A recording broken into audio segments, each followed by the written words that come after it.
Welcome to everyone to the first video of the rebuild series.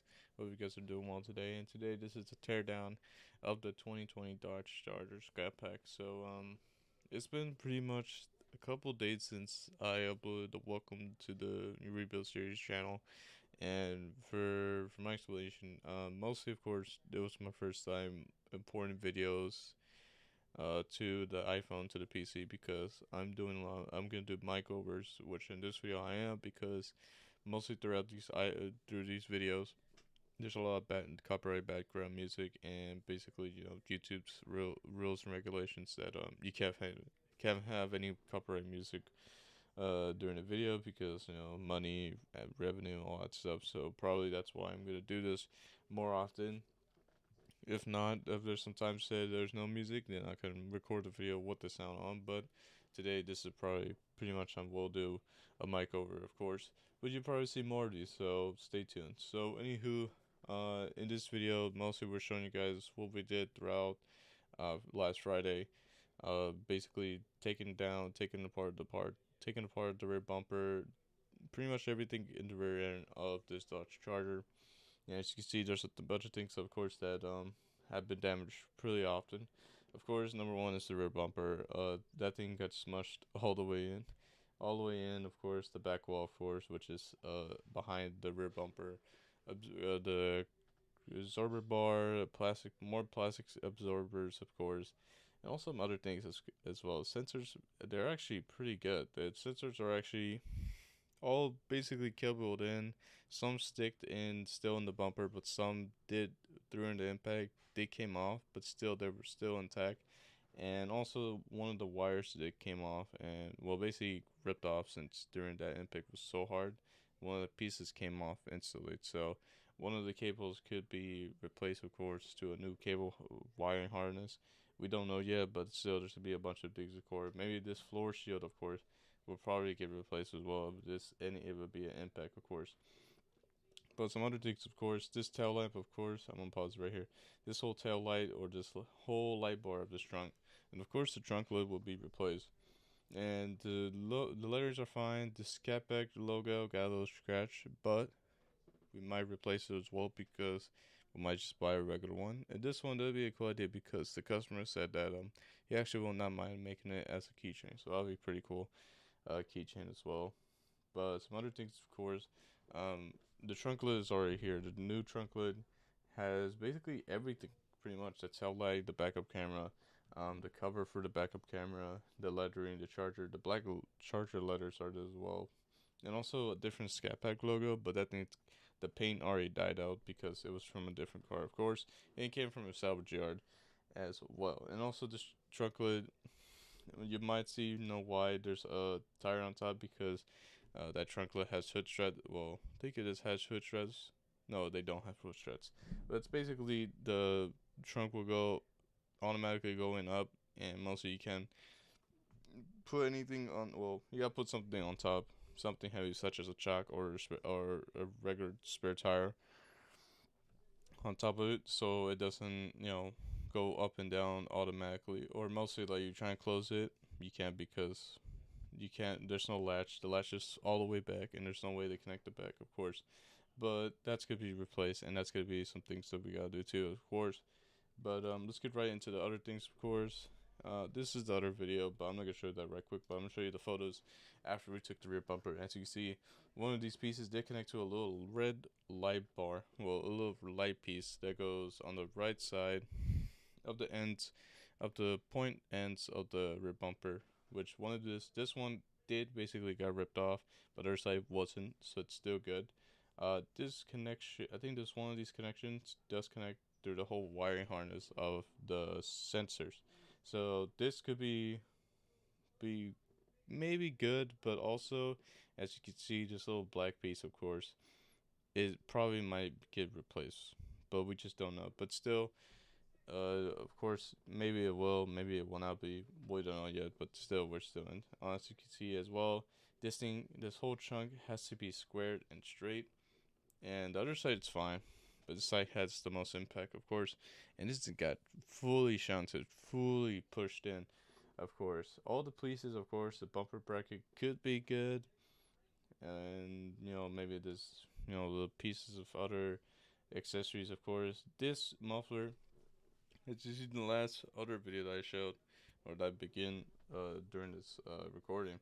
You could see the pipe is pretty much bended, but mostly we can repair that, of course, which I'm gonna show in the next video.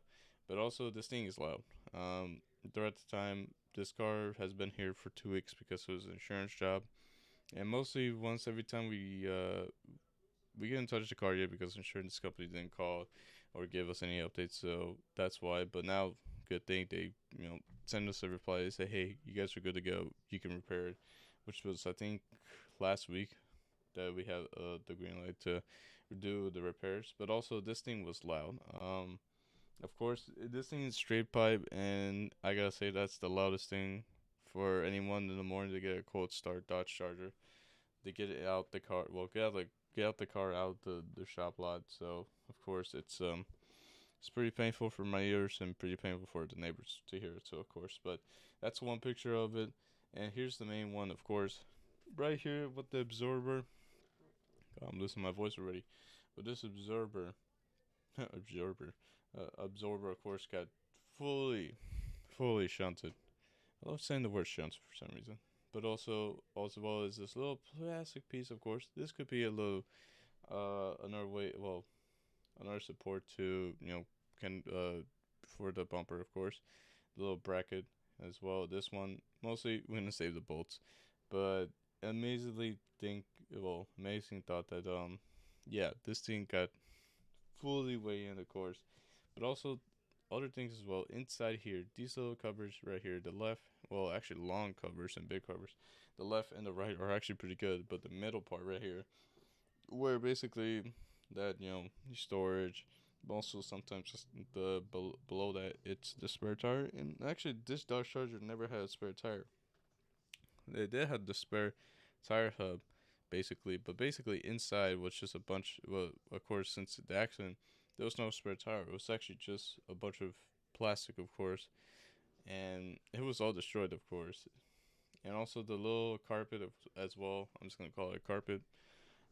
It got ripped off instantly, of course, and it was pretty hard to drill the holes, which I'm gonna explain in a couple seconds.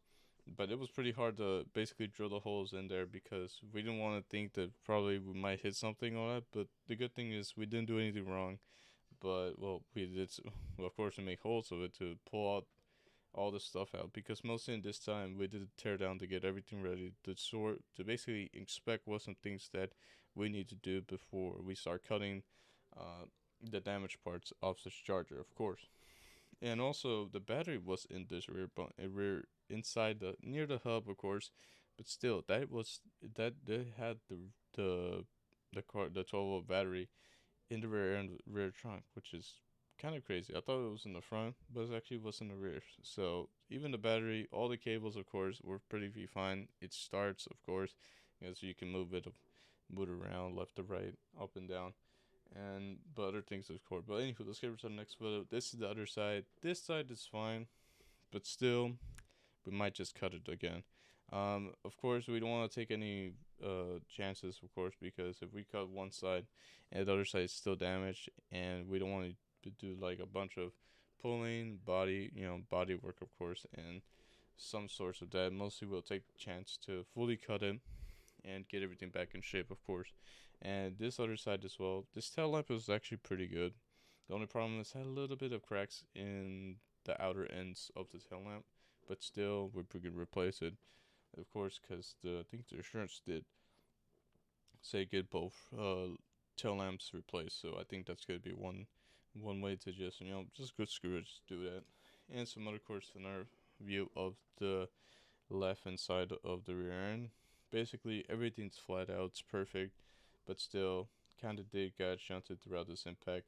It did move a little bit, so that's why we're taking that chance of cutting it.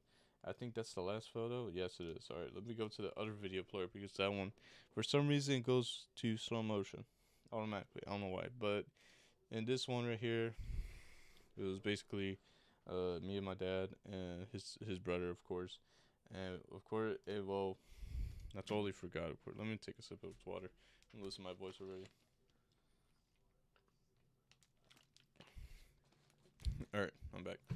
So basically, I gotta really explain about the drilling the holes, since I totally forgot.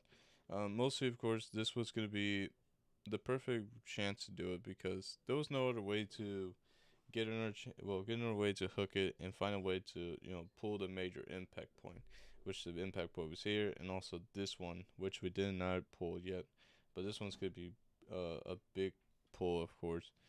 But also, this was um, the most impacted, the most like intention wise that we need to do, of course, because we want to take out the battery, we want to take out the other stuff that it's probably maybe important to the customer, and then some other important stuff as well that we don't want to damage and want to spend a lot of money to.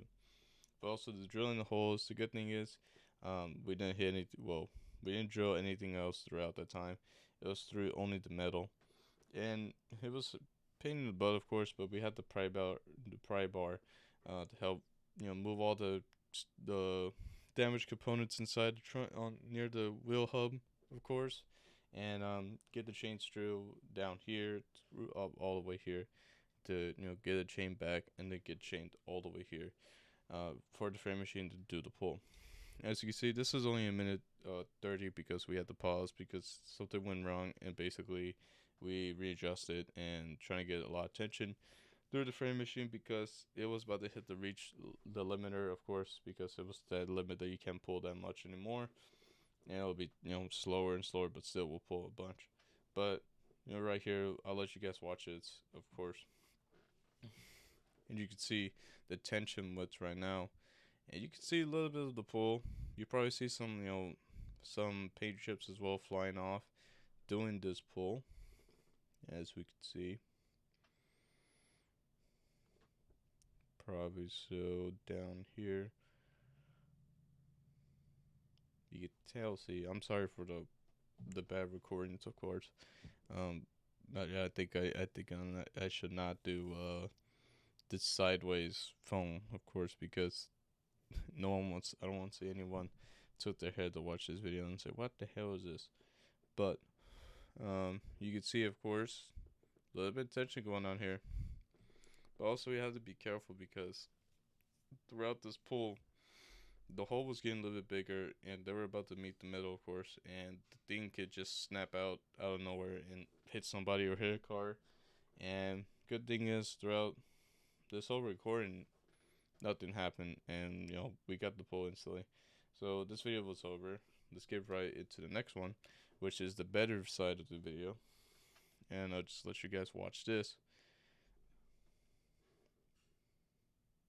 as well. This was the major impact, and you can see all of this is getting pulled, and some of it as well is hitting, well, kind of impacting here, but also mostly it's all around the center part, the centerpiece of this car, and it's pretty curved. Oh, this has a slim line. You can see the chunks of the black pieces, probably from the other piece that we took off, the absorber that goes on above or in front of this metal absorber, of course, which you can see it's pulling, it's doing what it is as well, but still it's pretty remarkable, pretty crazy, but pretty cool to see how is this thing being pulled, or how much how much it is doing as a machine does, of course. I'm starting, I'm sorry. As you can see, this thing, it's pulling away mostly ton of the tension of it, which made it easier for us to take this carpet off and take off the battery, take off other things, of course, because mostly the next day or the next couple of days, the part will be here. Basically, what we're getting is getting the basically the whole rear end of a different Dodge Charger. And mostly, we want to highlight, get a Sharpie, highlight what some things that we have to cut through, and what we have to do to take off the stuff, and also get ready to cut it, and also kind of be ready to do some other things as well, and also basically prepare for basically die grinding and ready to weld. So as well, throughout this whole teardown, it's basically an observation of seeing again what I'm gonna say, of seeing what we have to do, what to be ready for, and also just be prepared. And just this could be a lot of things that we might be errors, such as probably we didn't get the right cut, or probably we totally forgot this side because it has a dent, or also has a major thing that we had to take this out because it's affecting this one. It's gonna be a bunch of major errors, and it's gonna be a throughout a whole process. And as you see, more of this tension's going up and up, and I could find another way of not having a snowmobile because I don't like slow mos. I did not record a slow mo when doing these pulls. Mostly I just record normal video speed, but I don't know why it does it. But still, you could see right now, you can hear. Well, you can't hear. Let me see. I can see. I don't know why it sounds like that, but I'm just gonna leave it like this, kind of, to hear some how the frame machine is being pulled. Sounds like a robot to me, but you could tell this is getting pulled a lot and a lot and a lot.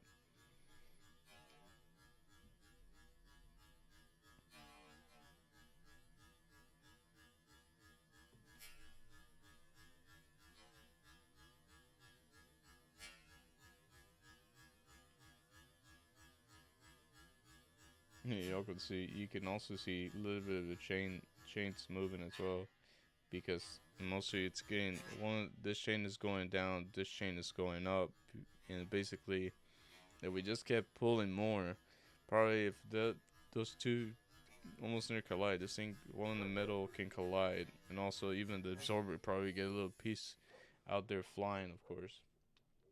But still, we got the job done. We got the whole shebang out. And let me see the whole. Let's see. Alright, put the phone down. See that I do anything else. Okay, well, this is what I'm going to show. This one is one impact, of course. This might be replaced as well. This could be replaced. This could be cut, and also probably be pulled again because there's more damages here throughout the frame. So that's gonna be another thing that we have to focus on. But let's see the other things, of course. I'm sorry, but okay, this is where basically we took off the carpet, we took off the battery, everything. And it basically shows what we did before, after the pull, and after all this stuff. It's crazy that the battery was right here. I did not expect a Dodge Charger had the battery here. I don't know. It's my first time taking off everything out. This thing, the cable harnesses. Here's the wheel hub. Had no spare tire. It only had, a big box, well, no, a big black piece of plastic that has, some spare tools, some other things, of course. But in other cases, well, this, of course, was remove this cover and the other cover, of course, because, again, this could be the whole cut process. But also, I think that's pretty much the last video. Yeah, it's pretty much the last video of this, tear down. Uh, Pretty much, of course, we're gonna get ready of getting the parts ready again, everything sorted out, and also also absorbing. Well, I can't say the word. What was that word? Observing more stuff that might have lead some issues, of course, but also the last thing, of course, that for some reason the front and the passenger seat belts, or passenger seat belts and the front seat belts, basically those things got infected during an accident, but the rear seat belts from the rear seats, they're actually fine. For some reason why, I don't know how, and I don't know why, that has the front and the passenger seat belts. Basically, they're like during the impact. Basically, they just lock in position, and they're like a guitar string. I don't know why, but also that's going to be replaced. And other things as well. There's going to be some other other bonuses that we'd be doing repairs to this car. But I'm really excited. I'm sorry for the first video because I think I mostly repeat my words and also stutter a lot. So, uh, it's been a long time since I did record a video. Because mostly I did record a video a long time ago with my old tablet, which is it was basically while playing mobile games. And the last time, and the other time recently was recording videos on my Xbox. But now I got a PC, and now I'm taking you guys a day to day life, working in the body shop, of course, and it's all family business, of course. Pretty much I can't say anything, but of course I'm gonna be very excited recording more videos and showing the things that we did throughout the day and throughout this week, and also some things that you might see later on, maybe some shorts, maybe some community posts, about any of that. But if you guys love the video, if you guys enjoyed the video, um, again, drop a like and subscribe if you're new, and come along for the journey, of course, to see more rebuilds and maybe some other things that along the way, of course. So thank you guys for stopping by and have a nice day.